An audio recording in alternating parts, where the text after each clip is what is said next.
So now that I have my kit bash set built out, it's time to start laying out the scene. And I'm going to be laying this out based on the sketch that I made. That's going to be essentially dictating the whole composition and everything. So I start off with just the basic simple shapes. So I'm starting off with the mountain, and I'm also going to be starting off by putting in some of the kit bash buildings I built. So these are the main shapes, and initially it's all about just getting the sketch, the camera angle, the building placement, and these assets to match the sketch. So as you see here, it's going to be just a lot of placing assets based on that first sketch we did. And that sketch doesn't have like all the details in it. A lot of this is just ideas of having different tiers, so different tiers of buildings, different tiers of sidewalk. And by sidewalk, it's like the wood planks, and then it'll be also the piers that are below that, and then the water where the boats can be. So it's like different elevation levels. And when you add elevation levels of the mountains also, and the structures that I will be placing on the mountains, that'll add even more levels, which was really cool. So here I'm using like a curves technique, a curve array. So you have an array, and then you have the curve. That's all just really amazing stuff you can do in Blender. So you can just like have things follow the curve, and you just array it across, and it's really, really great to make these dynamic shapes that you can change very easily. So I put in an HDRI and a sun, and I'm going to be just checking in with cycles, which will be like the main lighting and rendering engine I'll use just to see how it looks. And so this is kind of why it's so helpful to make this kit very early on, or at the beginning essentially, because I'm not worrying about creating and detailing things as I'm building the scene. I have it all done already, and now it's just about placing them in the scene. And so as you saw, I used the decimate feature, and that will reduce the poly count of the things like the pier, because when you have the pier that's arrayed 26 times, something like that, it'll just kind of get kind of heavy. So to lighten it, I'll use the decimate, so it just lightens it, but it's non-destructive, and then I have it off in the final render, which is also another amazing thing Blender can do. You can have it turned on in the viewport, but off in the final render. And yeah, so I'm just like taking some of the buildings and just putting them on the mountain, and we're going to kind of keep refining as we're going. This is using the sculpt tool and the remesh tool to kind of remesh that sphere, so we can like kind of sculpt it and shape it, because we're going to be essentially sculpting the shapes of these mountains, because they're just kind of like, they're very simple shapes, but we're going to need to sculpt them to fit all the buildings we're going to put on them.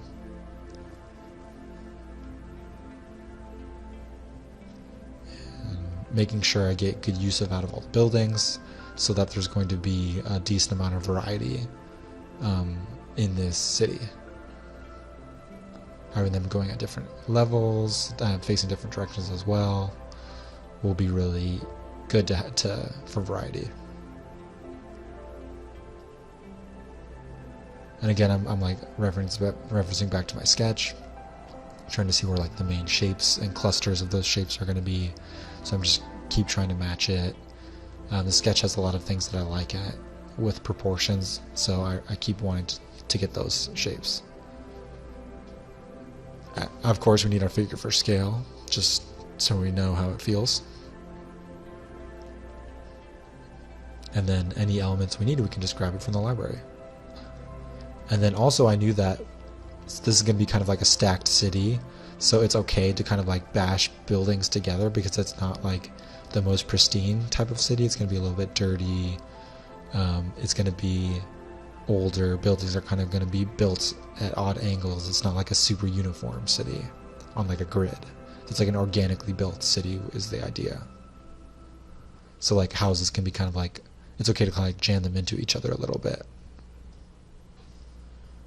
Getting some boats in. Again, I'm going to use this array feature with curves for the piers and docks, and it's extremely helpful for this kind of thing. Otherwise, I'm placing each thing by hand manually, and it's hard to change direction on the fly. Adding the water. For water, it's very simple. It's a bump node with a Musgrave texture.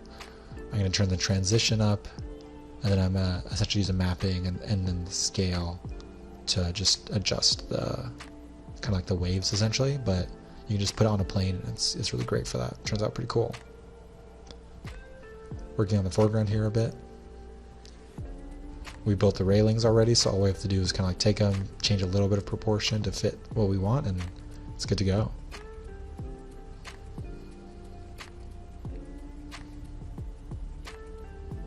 Blender 3.0. So I'm doing this in Blender 2.93. That's the current Blender that I'm using. 3.0 is out. I haven't switched over yet, but I know there's an asset browser feature which will make Kitbash that's even more powerful. I'm really excited to get into that. Using all the props we made, because we want to use as many as we can, since we built them, and it'll add like a lot of variety. So this foreground is a perfect place to use these props, in addition to putting them out on the docks and piers and stuff like that.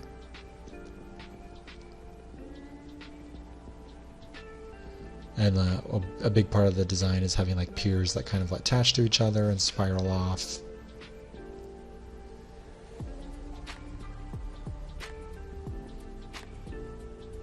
And it's more than okay to place things by hand manually. You don't have to use the curves for everything.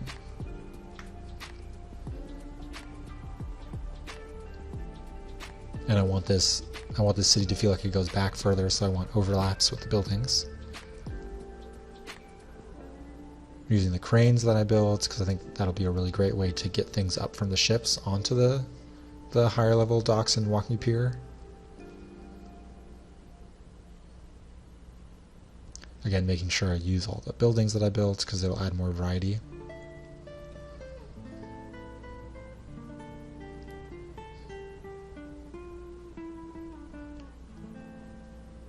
I think it'd be cool to also get like another layer of walking piers and walkways up. I think it'll just help with layering and depth.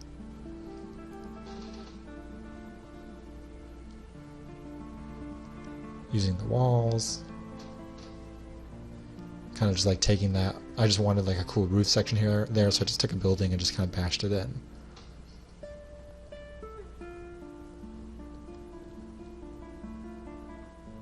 And then I have a specific kind of curve shape that I want based on the camera view.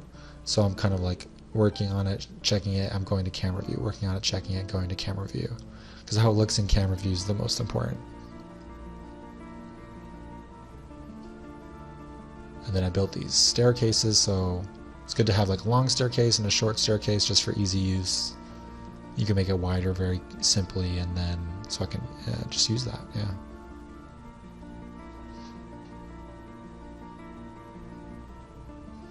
Constantly referring back to the sketch, trying to think about depth for this. I know I'm going to be using atmosphere to separate a lot of these building layers. Here I'm checking out the mist, because this is also like very similar to the sketch. So the mist layer is actually a very easy way to check and see how things read. Are things close enough, far enough? Is there a good balance between with shapes and how close things are? So sometimes if something looks a little noisy, I'll check it. I'll look at it in the mist to see if, like, once I start adding atmosphere, how will it read?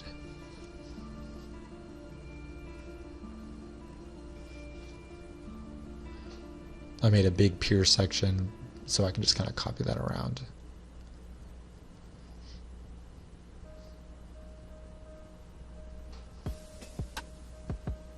Looking at it with lighting, I'm doing some camera adjustments here. I noticed that based on the sketch, I noticed that certain things, it'd be better to have the horizon line sit a little lower in the camera.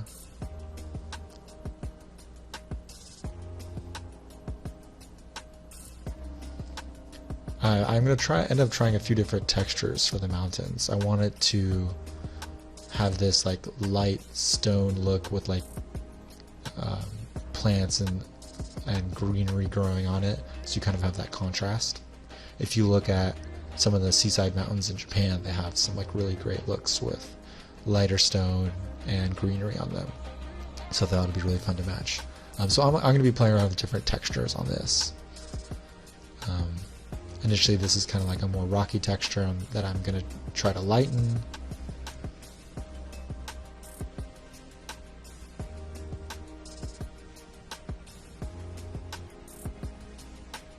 So I spend just a little bit of time playing around with the textures here. We're getting like ambient occlusion, that'll just help with getting some details. The node system is really cool in Blender. Yeah, I was just thinking about using like a planar mapping mode where I could have greenery on top.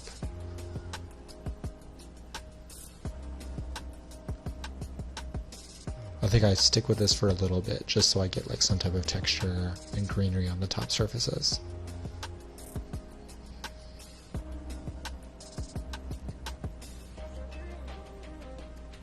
Playing around with the foreground.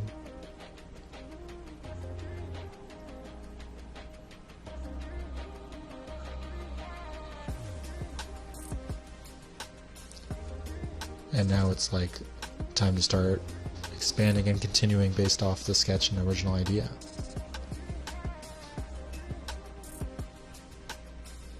Shifting things around to help match the sketch.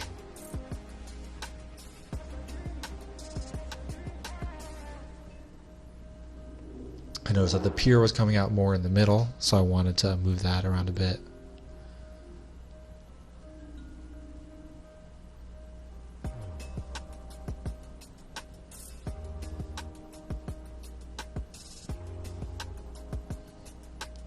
And we're going to kind of keep just arranging things. It's important to have depth.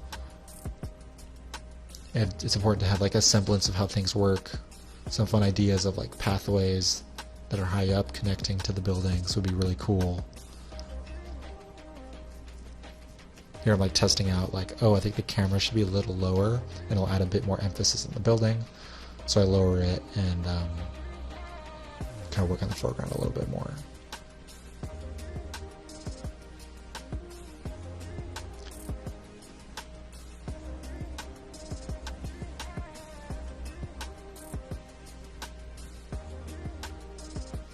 Lowering the camera, I can make the main mountain bigger in the shot, give it more hierarchy and emphasis.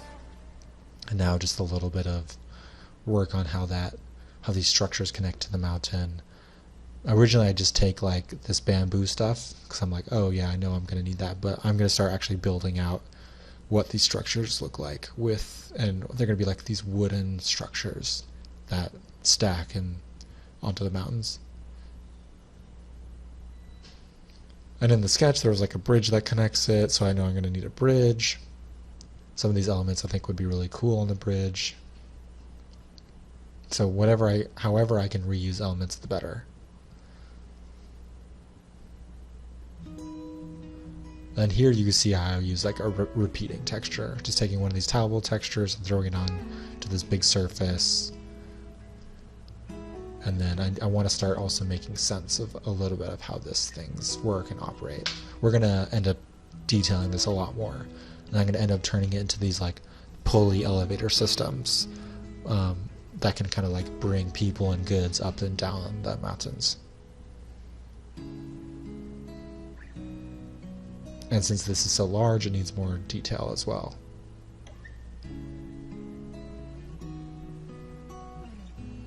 I want it to have like a more interesting silhouettes when we look at it from the side as well. And a lot of this I captured initially in the sketch, so I'm still like referring to the sketch for like things like silhouette.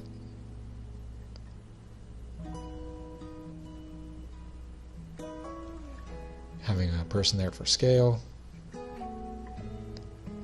That'll help inform a lot of things.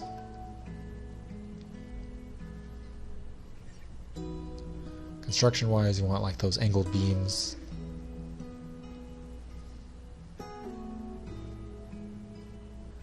You want it to feel like it was built with like it's like fantasy but still built with like what could make sense for construction methods.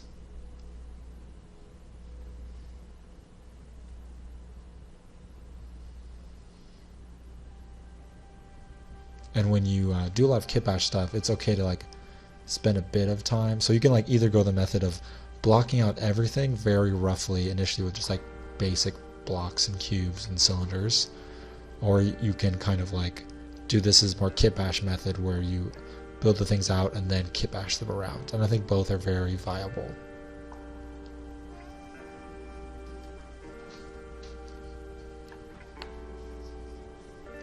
Sometimes it's good to block things out with the basic cubes everywhere.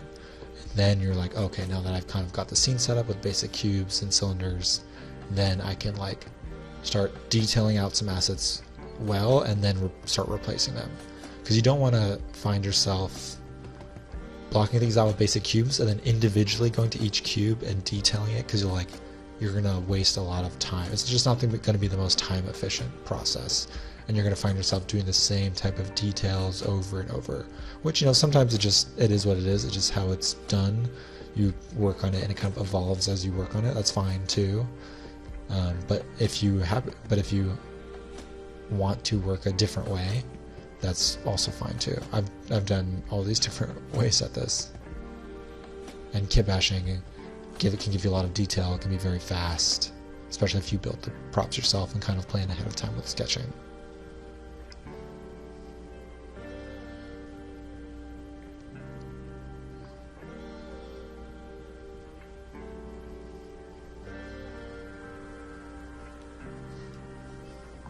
I came from Modo as my original 3D program, and I worked in that program for a while.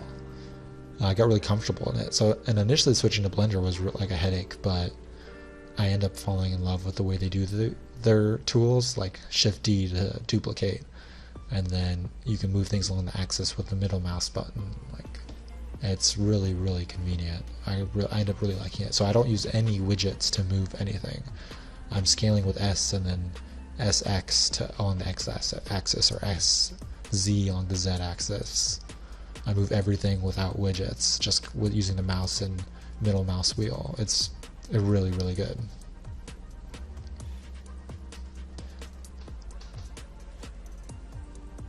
Here I'm adding like loops and moving them a little bit so it doesn't feel like purely stiff. It feels more organic, and I'm going to do the same with this bridge. It's made of wood, it's older, so let's like make it feel not so perfect.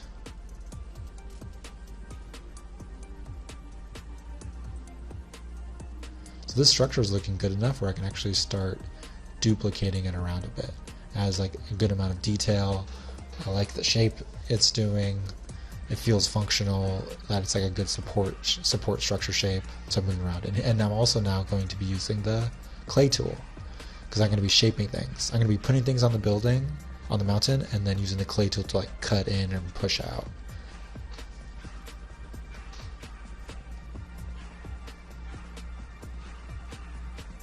And I think I'm just separating this into its own group just for a little bit of organization. Yeah, so I'm just taking the same thing and again I'm kit bashing it around. And it helps that I've like done a decent amount of work on it previously, so that when I kit bash it around, it has like a decent amount of detail on it already. It's not so simple that I know I'm going to have to completely rework it. You'll see later actually that as this gets a lot further, I'm like thinking like, oh, it would be more fun to add like these elevator systems into those big blocks. So I end up doing that and then doing another pass of kit bashing around. But sometimes that just, as you develop an idea, something else comes to you as to how you can push it further, and then you might need to move things around again. But a lot of these shapes I built I really like, and now I can like use them as supports for scale, for putting things on walkways. I really like, this is like the main selling point of this image, is this mountain with all these structures built onto it. The Stilt village is awesome, but the main selling point is like how massive the city is, that they even built it all the way up onto this mountain. And it gives it that little bit that more fantasy feeling, because there's these massive wooden structures that you might see a Stilt village, like you'd see Stilt villages, but not at this scale with these type of massive structures, which I find really exciting.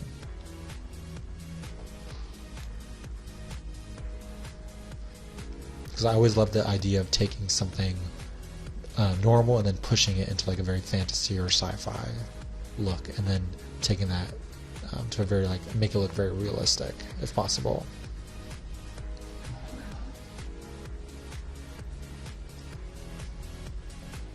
Again, I'm looking at my sketch, and I'm just still trying to move elements around. So now I'm getting pretty far, where I'm going to be getting past the sketch essentially pretty soon.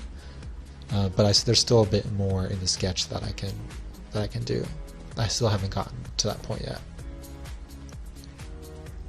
I know that the top of that mountain is going to be kind of the focal point, so I want to make sure that there's a good amount of overlaps in that section as well.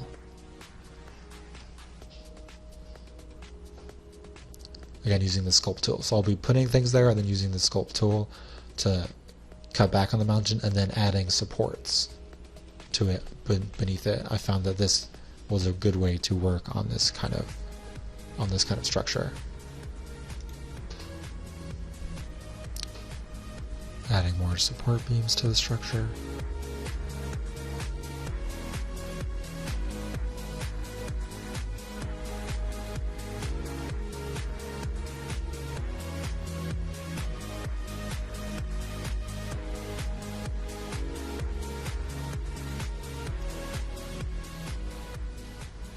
And here I'm going to be changing up the mountain texture also. I got these textures from textures.com, and I'm going to be using the kind of projection method, cube mapping. I'm not going to be cube mapping it. I'm going to try to take it and then project it on the side. I'm also going to be working on a displacement for this as well, using the modifiers rather than in the texture itself.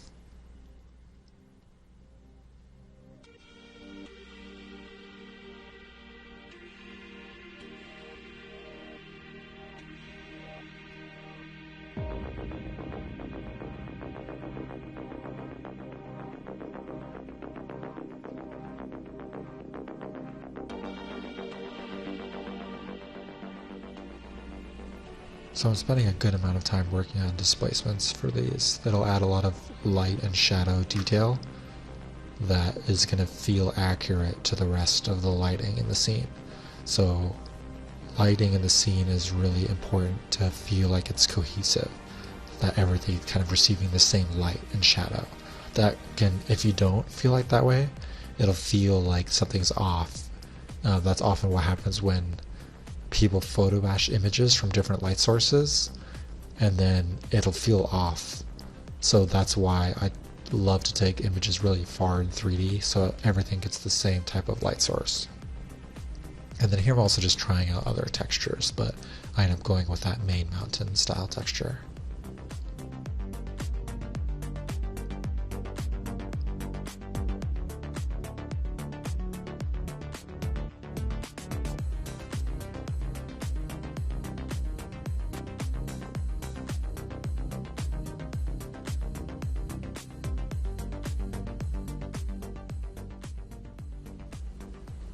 I want to start blocking out some of the mountains in the back. I know there's going to be a back mountain there. And initially I was thinking it would just be a big mountain that stretches across. And I figured that would be a good placeholder for now. Maybe I'd even finish it with that now. And also now is a good time to be adding in a back layer of city. So the mountain isn't the furthest back part of the city. I want the city to continue further backwards as well. This will help with depth and scale. So these same buildings are close up to us and they're very far away. So that'll help us, it'll just help give scale to this otherwise flat, potentially flat image.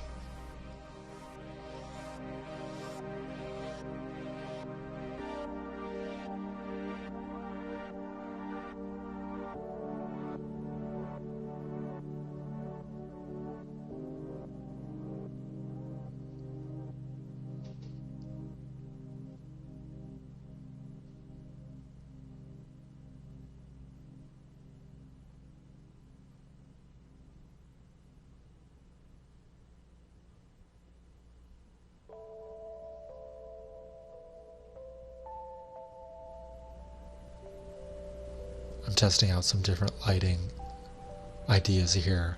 I thought daytime could be a really fun thing for this. I'm also testing out just a volumetric cube because I knew that I was going to be adding a lot of atmosphere. So the cube is just like, this volumetric cube is a good way to just see how atmosphere will interact in this scene. Similar to how it might look closer to a final.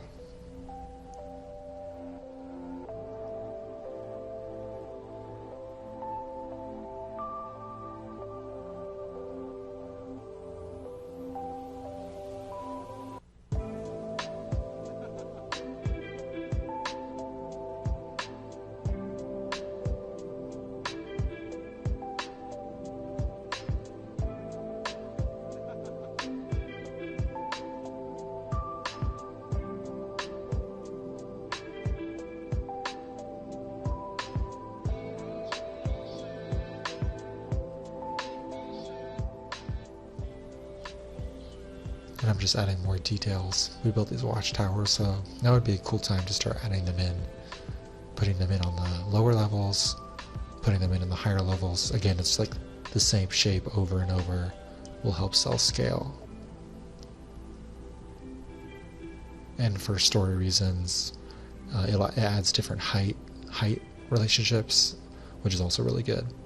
And then also, like, I thought it would be really cool to add these supporting structures that go up the mountain as well. And then people could theoretically walk up and down these structures, and it gives a lot of support to the things that are built on the mountain. So not everything is carved out of rock. There's also a lot of like wooden support beams that are built on the side of the mountain as well, like wooden scaffolding.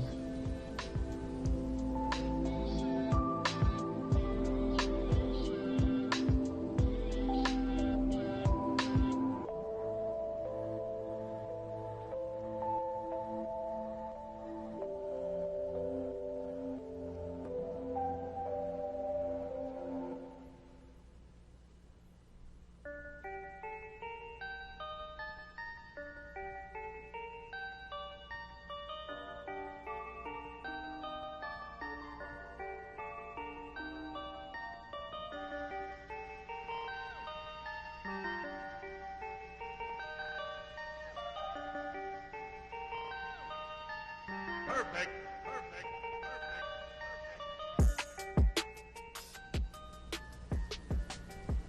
Adding some props to the docks now. The kind of props we built earlier, it's good to start adding these on the docks. This will also be like human-sized scale. These docks are used all the time. Boats come in with shipments, barrels have fish, crates can have supplies, ropes for tying boats up, so it's good to start adding these props onto the walkways.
Adding these flags on top of the buildings would be a cool place to put them. It adds and then it'd also be cool to add the flags up on the main structure as well. So that again, it's like another thing that goes back in space. So you see it get smaller, so there's depth. The flags are just also like a cool set dressing you could do to this place. And like railings are amazing for scale. Because you know how big a person would be next to that railing.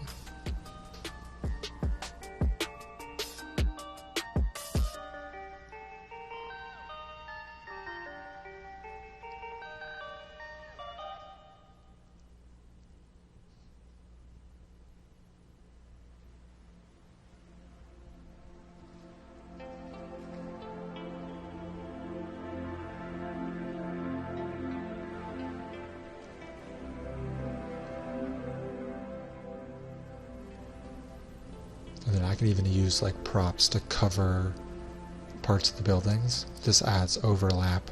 I can like cover over any like weird seams that I might have from my kit bashing. And also, like, if this is a game, you'd like see these props everywhere when you're walking around as the player. So like it solves multiple purposes.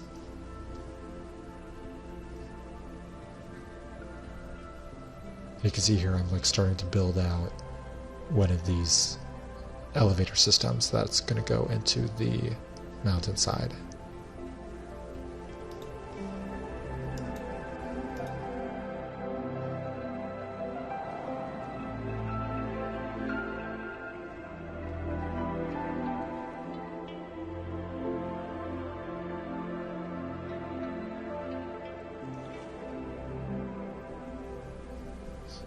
And then for this system, why not reuse some of those wooden wheels that I built earlier? We already have it. They're going to add a lot of detail. There's a lot of functionality for how it would like work with these wooden like wheels. And then we just need a bit more design on it. So like the wooden wheels could be like turned to like lift these essentially elevator systems up and down. And this is also another way that people can move up and down the mountainside and deliver goods. And it gives a bit more of like that fun fantasy feeling.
As I mentioned earlier, I'm just swapping out some of the older blocks with these new kind of like updated elevators.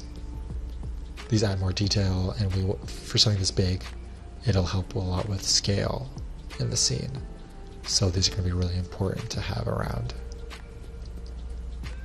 Because when you put like a person up to scale to one of these things, they're going to be pretty small compared to the size of it.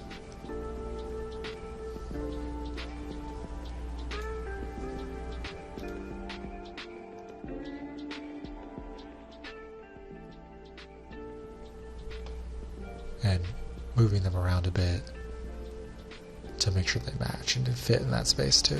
Important.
So now at this point, it's just going to be a lot of just detailing things that are like look good for human scale elements. A lot of scaffolding, working on the placements of the homes on the mountain, making sure they feel like they're built into the mountain with supports, those kind of things.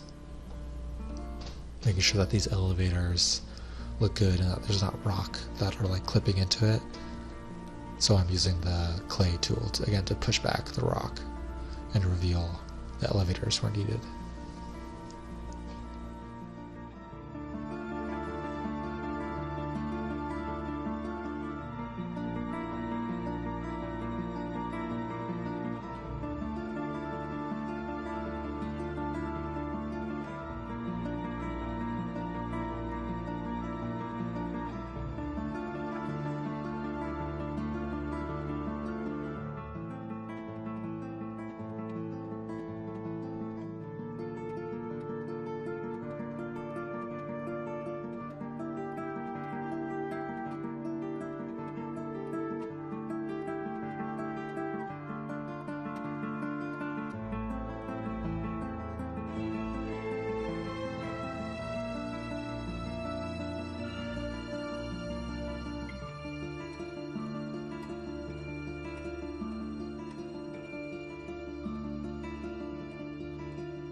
Now also it's time to start getting some people around. So I'm taking the same figure and just kind of like moving around a bunch. I'm going to be adding other figures in as well, because it's a city it's not an abandoned city, so I want there to be people in it.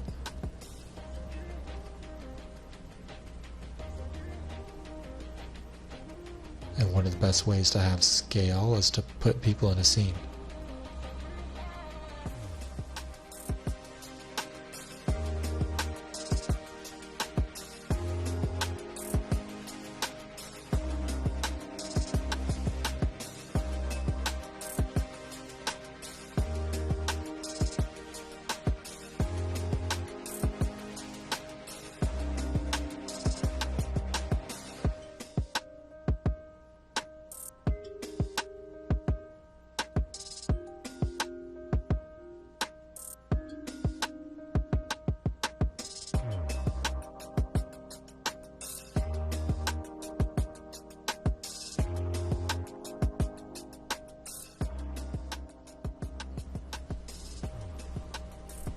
I'm also using the same rock, and I'm kind of like bashing it around a little bit, just since the rock looks good, it has a good displacement and texture on it, so I can like bash it around a little bit more where needed.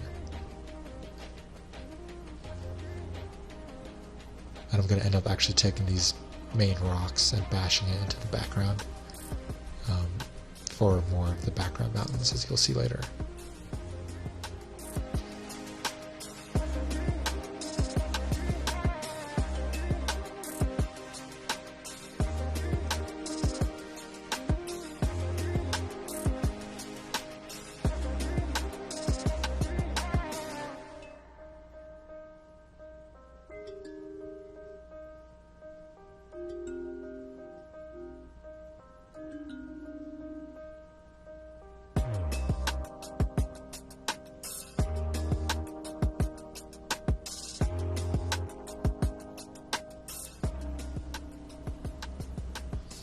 I set up some different HDRIs and was testing out some different lighting conditions for this that I thought could be pretty fun. I was really enjoying the kind of like dusk, sunset, nighttime ones, and like the blue sky ones during the day. It was a lot of fun to test these out.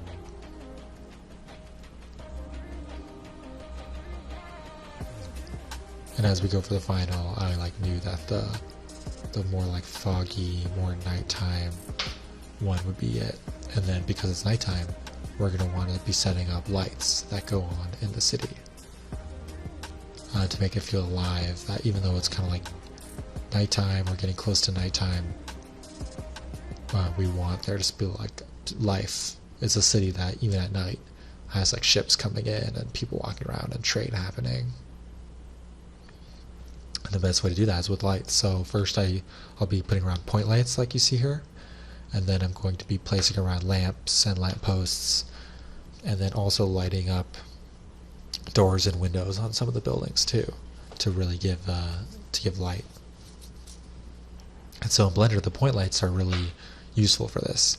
So I'll do a mix of point lights and then actual like emissive light lanterns. So like a mix of both, I find is a good way to do this.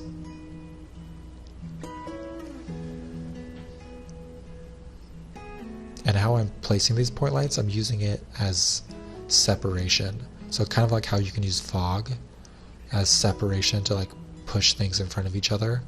I'm using light as this similar idea. So you see how I'm separating buildings from the things behind it with light rather than fog, because I'm going to use fog as well, but I don't want to use it everywhere. I want a mix of light to separate and fog to separate. And the fog, I'm going to be doing most of it in post, like in Photoshop. So I have these fog cards that I'm putting in right now just to test it out. Sometimes I use these for the final render, but for this one I'm putting these in the scene in the areas that I'm thinking I want the fog. They're pretty cool. Like it can save a lot of time, but I end up wanting to paint these by hand later. So I have like 100% control over how the fog will be. But they're definitely really cool. And look into, if you're interested, how to get these like fog cards. I got these from Ian Hubert on his Patreon a while back. But you can just literally take a cloud shape and put it on like a PNG so it's transparent, and then do it the exact same way. Bring it in as an image, as a plane, and pretty much you can have a great fog card as long as you have like as long as you hook it up to your alpha, and then I put a color ramp in it.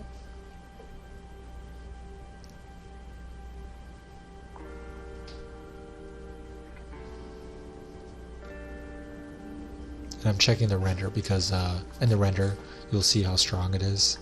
In the viewport it might look more intense, but in the render it can be more subtle, so you always want to check.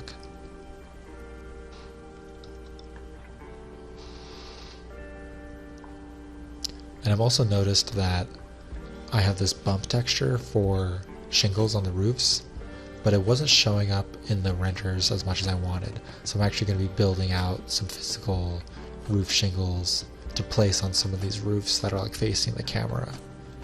This is one thing that I could have done in the kit bash state. I could have like taken these roofs and built them with shingles. It would have probably been something that would have actually saved me time later. But you know, it happens when doing something like this. And then you see on the left hand side, I actually used Photoshop and like hand painted some textures for lanterns and windows. And I'm going to be using these as emissives that I'm going to place throughout the city. So I'm doing the lantern where I think I was using projection map just to kind of get this detail on it, and I'm going to be duplicating this lantern around a whole bunch. Same thing with the windows and doors that I have on here. And again, I painted those in Photoshop. The larger ones I painted in Photoshop, and those are the ones I end up using.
And here I continue with the lamppost placement, and I'm going to be putting more placements of props along the docks and piers. If this is a working city, they're going to need lampposts pretty often so that you can see at night. So this is also really good set dressing. And then why not also have lamps that are just single lamps? They don't have to be always attached to lampposts. So along the pier, maybe that's how they do it. They'll just be essentially almost like handheld lanterns that can be placed around. I thought could be really cool. We'll be also putting them on some of the ships also, so the ships have lights on them. And then we want the lights to kind of lead you up to the main building. So there are lights around the piers, and then they lead you all the way up to the main building on the main rock, which is where the focal point will be, is at the top of the main rock.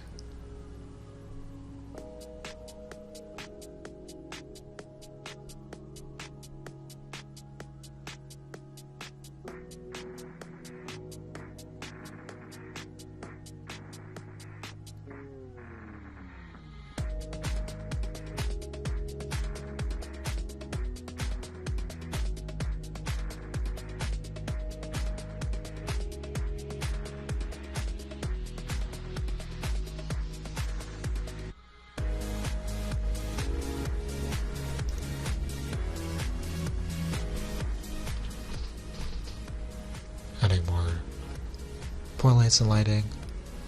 This part is now kind of be fine details, props, lighting, those kind of things to help take this image to a final. Adding more people, little stories is a good way to do this. Noticing that this elevator needs a bit more detail and scale, such as the elevator compartments and things like that on this part of the bridge. Again, using light to help add depth. So putting lights in these kind of stilt walkway areas is really great. On the stilt wooden scaffolding areas is really, really great. And it helps add a lot of scale to how massive the structure is.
And here you can see I'm just messing around with my point light placements, where the lanterns are going to be.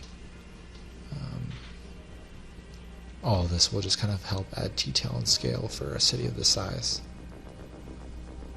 Adding I'm building just a little lantern that can hang on the wall, so I can add this in a few places as well for variety. So you always want to add some variety. This helps when we're using the same assets, and that's just how it would be more realistic. There's going to be a variety of light types, light sources.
here I'm adding those wooden posts with the hanging wires, and I realized that like it'd be good to also have like ones that are a bit further spaced apart, so that's pretty easy to do. And that I also realized I hadn't decimated them, so they were a bit heavy in geometry. So I kind of again just separated out the rope part, ran some quick decimates on them, which reduces the poly count. I reduced it to the point where it doesn't break, and for those of you who've used it, will kind of know that if you reduce it too much, the geometry will just break, or the texture might break. So I just kind of keep that in mind when I'm doing that. And I'm just kind of like putting them across the piers, the walkways. I think it'd be like just really cool to be walking and having these over you with the hanging wires, the hanging ropes. I think it'd be really cool.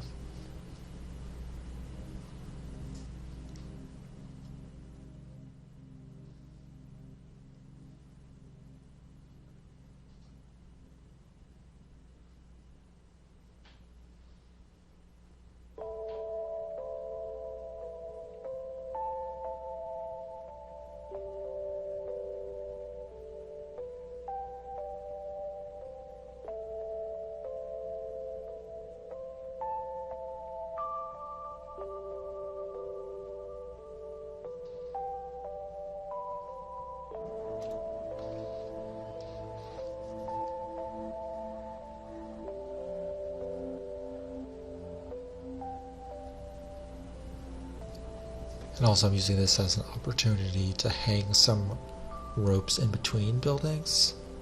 Ropes that can connect to different buildings, connect to the posts. This is kind of like some final details that are good to add for something like this. Using the cable eraser add-on, which you can just click 2 points and then it will create a connection, which is really nice.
Here I brought in some other people into the city, just to add also a variety of people. So you can have some people walking around and some people talking to each other.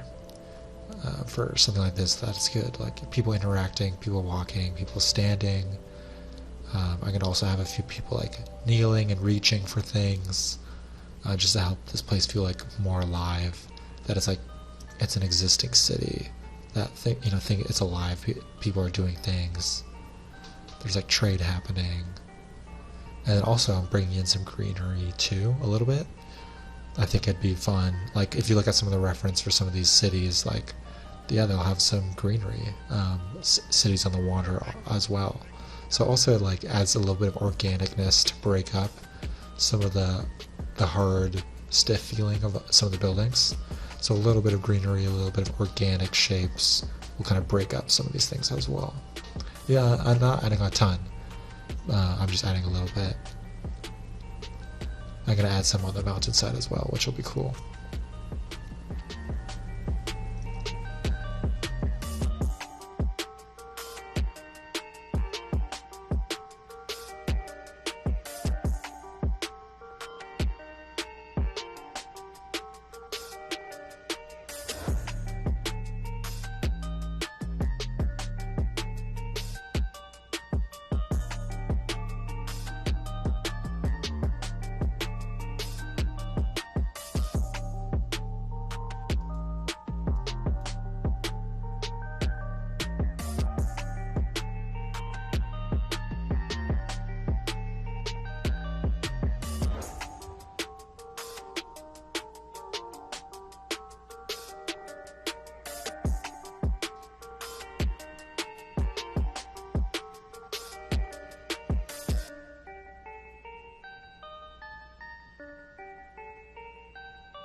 So again, light is a good way to add depth and add separation. It can create overlaps with dark shapes on top of things that have been lit up. So it's a really good way to use that. And then also I ended up finally merging the displacement map here, because I noticed that it was sticking through a little bit too much in certain areas of scaffolding. So I can, since I'm nearing the end, I will merge it and then I'll just push back in certain areas. And then I'm also adding some of those cool roof details we modeled in the kit batch stage. Same thing with like some flags and little bits.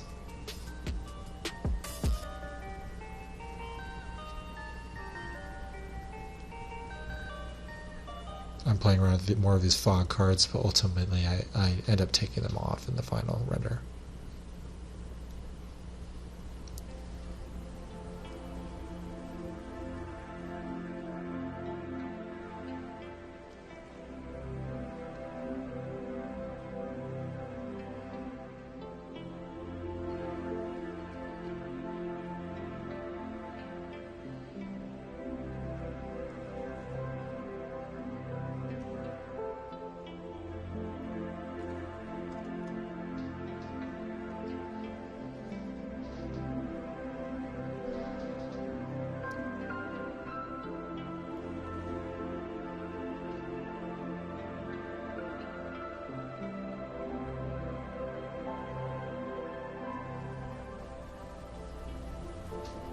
Also adding things like hanging banners.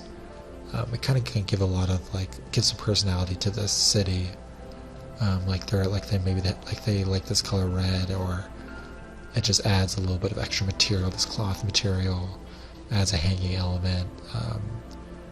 Banners are we'd use it a lot in games to help add more culture and significance to this area. Because if they're into culture and aesthetics, because they've been around for a while, they would like to hang things around.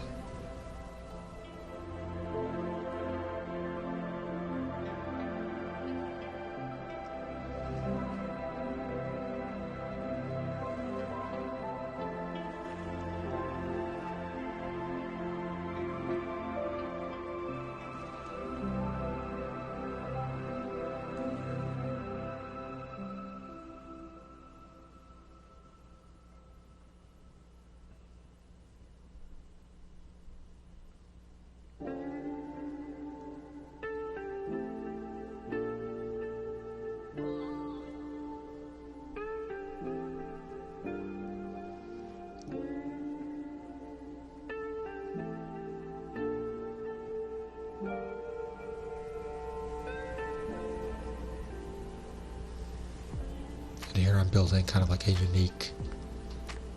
was building a unique roof element that I can put on one of the main kind of structures on the bottom, just to help it stand out a bit.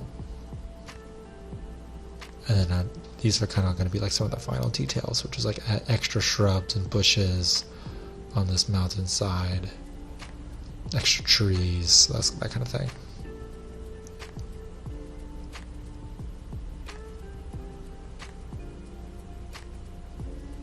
Adding some greenery, some organic shapes to break up some of the stiffness of the architecture. And then here I got some wooden rowing guys. I took some guys from Mixamo, the Adobe program, and I posed them to make them look like they're rowing, and then so I can duplicate them around a bunch. And that's how I got most of these characters that are in poses, is from Mixamo. It's a free character website. They have a set of generic characters, so you can find the ones that work for you, and you can kind of give them a bunch of poses, action poses, standing, talking. I found it to be really helpful for these kind of things.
These are also just some more final details, like these stacks of wood. So like this place is all built with wood mostly. So we're gonna have like, you can have stacks of it laying around for storytelling, just stacking up more props on the pier and the walkways. Stacking, like I tend to stack things in corners whenever I can, or in areas that I feel like need more overlaps.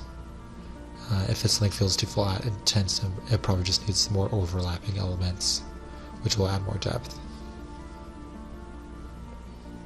So like if the pier isn't looking sturdy enough, add some more supporting elements. If an area is looking too flat, add something that can overlap. And then for the cards, this is also how I did the windows and the doors, is I put them all on these cards and I just move them into place. And then here you see me like testing out some new background rocks. I use the landscape tool in Blender, the A and T landscape, but I end up just getting rid of those and then reusing the main existing rock shape I already have and just duplicating that around, and then it kind of keeps the same shape language that I have already going, which is good for something like this. So you don't have like different shape languages. Like you don't have like a curved rock and then like a pointy angular rock in the background. It'll draw a lot of attention. So here are those more curved rocks. I kind of just moved around a bunch, and I also want to continue the same idea of these of the city being built up onto the background rocks as well, because again we want this idea to go far into the background, so it adds a lot of scale, and I feel like it makes it more interesting and exciting.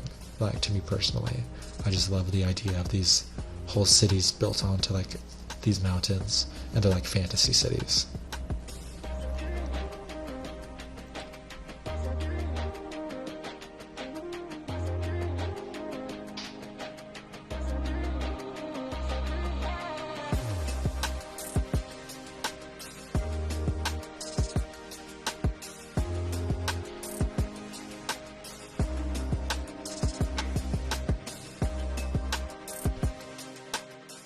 So here is what the final render looks like out of the Cycles viewport. I'm really happy with how this turned out. I'm really excited to start painting over this, and in the next section we're going to start painting over this, adding things like atmosphere, a bit more lighting, a bit more texture, and we're going to take it to a finish.